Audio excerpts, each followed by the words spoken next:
తులసి మొక్క మూలంలో సర్వతీర్థాలు, మధ్యలో సమస్త దేవతలు, పైభాగంలో సర్వవేదాలు కొలువై ఉంటారు. అంతటి పూజ్యనీయమైన ఈ తులసిమాత ఆవిర్భావ చరిత్రను బ్రహ్మవైవర్త పురాణగాథ ద్వారా తెలుసుకుందాం. పూర్వం ధర్మధ్వజుడు, మాధవి అను దంపతులకు అతిలోక సౌందర్యవతి అయిన కుమార్తె జన్మించింది. ఆమె పేరు బృంద. ఆమె శ్రీహరిని వివాహమాడతలచి బదరికాశ్రమం చేరి బ్రహ్మను గురించి ఘోర తపస్సు చేసింది. బ్రహ్మ ప్రత్యక్షమై, నీవు రాధాశాపంతో ఉన్న రుక్మిణివి, నీ కోరిక తప్పక నెరవేరగలదు. కాని ముందుగా గోలోక నివాసి అయిన సుధాముడే నీకు భర్త కాగలడు. అనంతరమే శ్రీకృష్ణుడు నీకు పతియగును అని వరమిచ్చాడు. సుధాముడు శాపకారణముగా భూలోకమున శంఖచూడుడై జన్మించాడు. ఇతను బ్రహ్మను మెప్పించి లక్ష్మీ అంశతో భూలోకంలో ఉన్న బృందను భార్యగా పొందాడు. బృంద పాతివ్రత్య బలంతో శంఖచూడుడు అజయుడిగా మారాడు. అతడి అహంకారం పెరిగి స్వర్గాన్ని కొల్లగొట్టి దేవతలకు ఇక్కట్లు పాలు చేశాడు. చివరికి పరమేశ్వరుడితో కూడా యుద్ధానికి తలపడ్డాడు. శంఖచూడుని పాతివ్రత్య బలం వల్ల శివుడు కూడా అతణ్ణి సంహరించలేకపోయాడు. వెంటనే శ్రీహరి అక్కడికొచ్చి,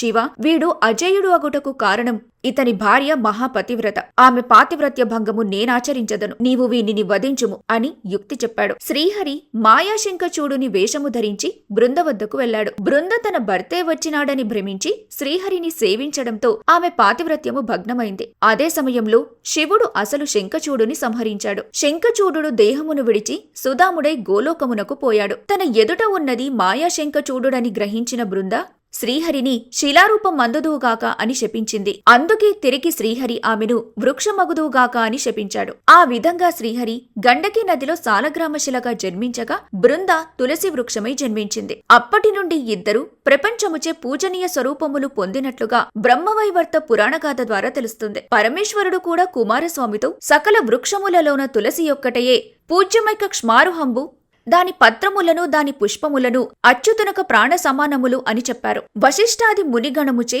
తులసీవనమందు పూజలందుకొనిన శ్రీహరి ఒక ప్రతిజ్ఞ చేశారట. కార్తీక శుద్ధ ద్వాదశి నాడు విశేషించి ఎవరు పూజ చేయుదురో అట్టివారి సమస్త పాపములు అగ్నిలో పడిన మిడతలు వలె భస్మమై వారు తప్పక నా సాన్నిధ్యమును పొందుదురు. విష్ణు సాన్నిధ్యము కోరి తలచేవారు క్షీరాబ్ది ద్వాదశి రోజున తులసీవ్రత మహత్యమును వినువారికి, చదివిన వారికి పూర్వజన్మ దుఃఖములన్నీయు తొలగిపోయి విష్ణులోకమును పొందుతారు. ఈ కార్తీక ద్వాదశి నాడు తులసిని ఉసిరి మొక్కతో కలిపి శ్రీమన్నారాయణుని పూజించుట ఎంతో విశిష్టమైంది. తులసి దళాలకు పూజలు నిర్మాల్య దోషం ఉండదు అని చెప్పబడింది. ఆయుర్వేద శాస్త్రంలో సప్త తులసి భరతవాసి అంటూ తులసిని 7 విధాలుగా వివరిస్తారు. ఈ అన్ని రకాల తులసి మొక్కలకు అమోఘమైన ఔషధ గుణాలు ఉంటాయని ఆయుర్వేదం కొనియాడుతుంది. ప్రతిరోజు ఉదయం 2 తులసి ఆకులు నమిలి మింగితే వారికి బుద్ధిశక్తి, జ్ఞాపక శక్తి పెరుగుతుంది. అనేక మానసిక రుగ్మతలు నయమవుతాయి. తులసి కాండముతో తయారు చేయబడిన మాల ఆధ్యాత్మికంగా, ఆరోగ్యపరంగా ఎంతో మేలు చేస్తుంది. తులసి ఉన్న ఇల్లు నిత్య కళ్యాణం పచ్చతోరణంతో శోభిల్లుతూ ఉంటుంది. తులసి మొక్క అడుగు భాగాన శ్రీ మహావిష్ణువు సాలగ్రామ రూపంలో కొలువై ఉంటాడు. ఒక్క తులసిమాతను పూజిస్తే సకల దేవతలని పూజించినట్టే అని త్యాగరాజు తులసి మహత్యాన్ని తెలియపర్చారు.